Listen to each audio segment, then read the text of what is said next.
રાજકોટ મનપામાં વિડીયોગ્રાફીનો કોન્ટ્રાક્ટનો વિવાદ, જેમાં જંગલેશ્વરમાં વિડીયોગ્રાફી કરનારને કોન્ટ્રાક્ટ અપાયો છે।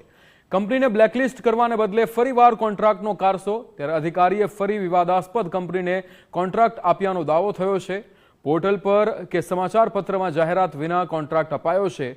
રાજકોટ મનપા દ્વારા નિયમનું પાલન ન કર્યાના આક્ષેપ છે। મનપાના સાંસ્કૃતિક વિભાગના ચેરમેનનું કોન્ટ્રાક્ટ અંગે નિવેદન સામે આવ્યું છે, ત્યારે હજુ કોન્ટ્રાક્ટ લાગુ ન કરાયો હોવાનો મનીષ ભટ્ટનો દાવો છે।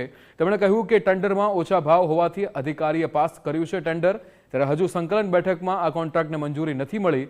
સંકલનમાં જ્યારે આ કોન્ટ્રાક્ટ આવશે ત્યારે સમીક્ષા કરાશે। જો નિયમ વિરોધ કોન્ટ્રાક્ટ હશે તો તેને રદ કરવામાં આવશે। કોન્ટ્રાક્ટ આપવામાં કોઈ જ ગેરરીતિ ચલાવવામાં નહીં આવે તેવું પણ નિવેદન આપ્યું। હું વિડીયોગ્રાફર છું। મેં ટેન્ડર ભર્યું હતું। ટેન્ડર ભરવાટો આવ્યો તો નગરપાલિકામાં, પછી જાણવા મળ્યું કે ભાઈ એ તો કામ જે અગાઉની જે કંપની હતી બાલાજી એને રિપીટ કરીને આપી દેવામાં આવ્યું છે। જે અગાઉ પણ વિવાદોમાં આવેલી હતી એને આપી દેવામાં આવ્યું છે।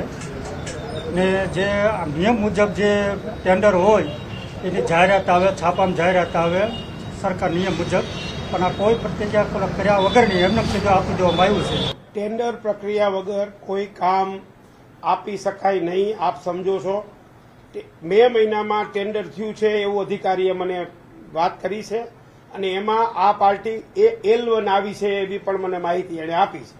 હવે એ મંજૂરી અર્થે સ્ટેન્ડિંગમાં આવશે, સ્ટેન્ડિંગના સંકલનમાં આવશે અને સ્ટેન્ડિંગ નક્કી કરશે કે એને કામ દેવું છે કે નથી દેવું। અત્યારે હજી કોઈ નિર્ણય અમે કામ આપવાનો કર્યો નથી।